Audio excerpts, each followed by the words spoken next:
Good morning, everyone. I'm Bill Jenkins, and this is our daily devotion from the office here at His Grace Ministry, and I am glad you are here.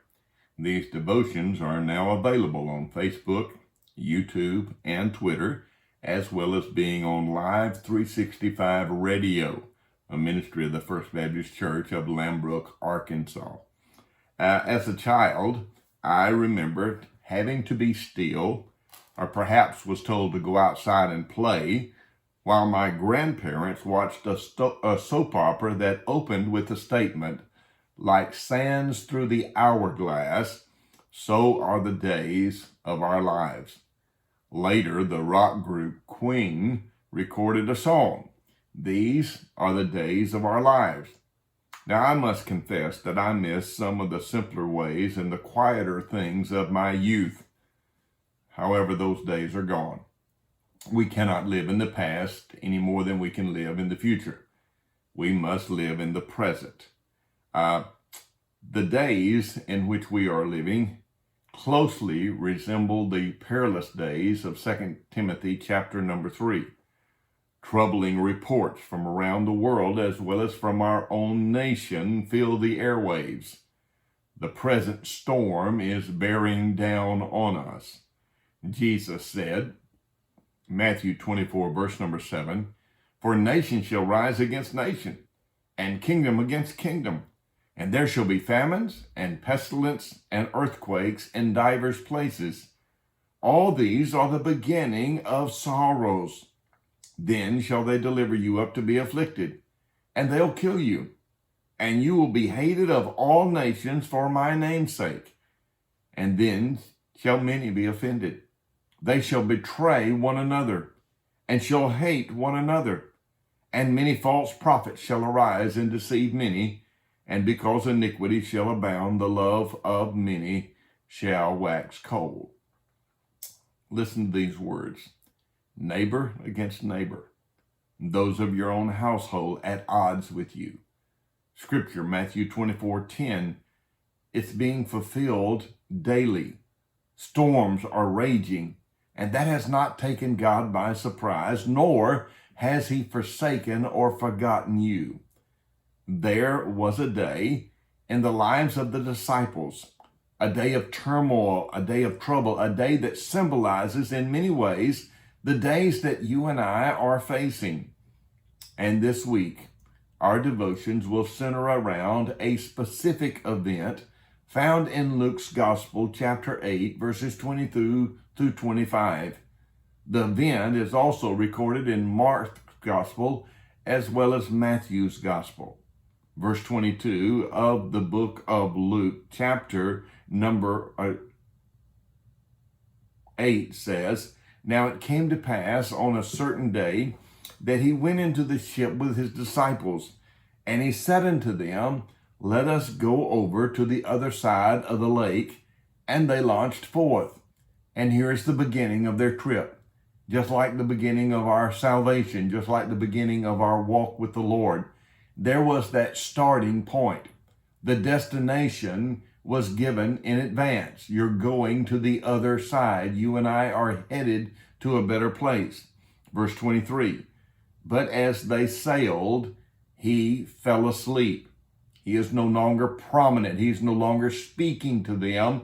He is sleeping, and there came down a storm of wind on the lake, and they were filled with water and were in jeopardy. Matthew chapter 8 says the boat was covered with the waves. Mark in his Gospel, chapter number 4, said that the boat was now full. It is one thing when your boat is in the water. It is something entirely different when there is water in the boat. And so verse 24 states, "And they came to him and woke him, saying, Master, Master, we perish." Not we're going to perish, not that we're going down. We are sinking. Then he arose and he rebuked the wind and the raging of the water, and they ceased, and there was a calm. And he said unto them, Jesus now speaking to his disciples, "Where is your faith?" And they, being afraid, wondered, saying one to another, "What manner of man is this? For he commands the winds and the waves, and they obey him. Now, our devotions for this week are going to be centered around this event. And I have chosen 5 great truths from this scripture to remind us that it doesn't really matter what's going on around us in our world.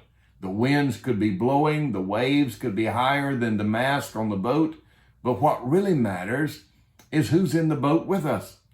There are times when one feels justified in being excited or perhaps even a little bit panicky. When I read the account of the stilling of the storm, I am troubled by the fact that Jesus rebuked not only the wind and the waves, but also his disciples, verse 25. And I question, if I had been there that day, what would I have done? And you might well question, what would you have done? The waves are high. The storm is bearing down on them.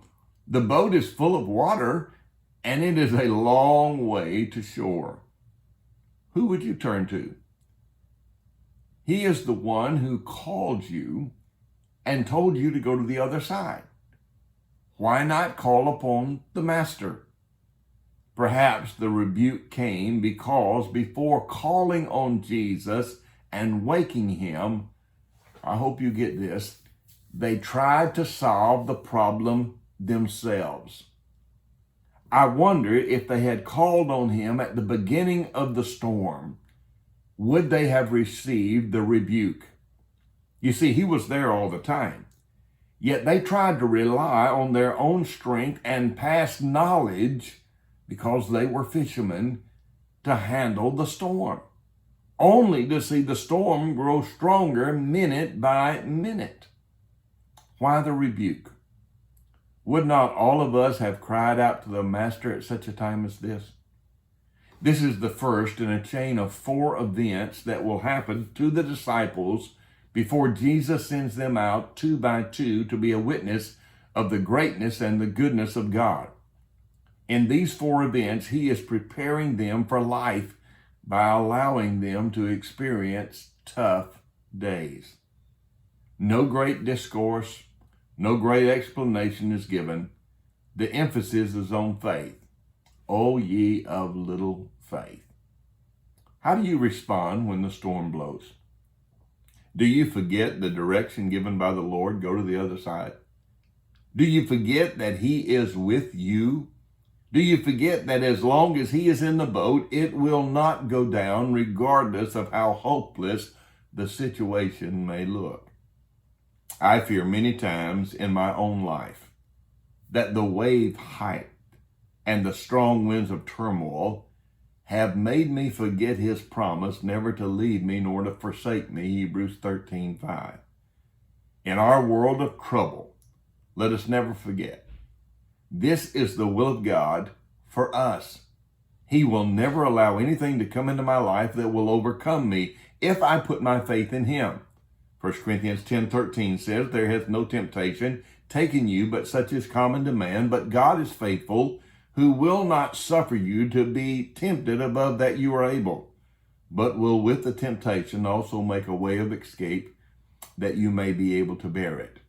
James tells us that God tempts no one. So the word the Apostle Paul is using here in 1 Corinthians 10 and verse number 13 is the word for trial. God is going to allow some trials to come into our life. We say we're a people of faith. He's going to find out how much faith we've really got, because without faith, it's impossible to please God. Hebrews chapter 11, verse number 6. In the process of being tried, don't wait until the storm gets out of control. At the beginning, cry out unto him.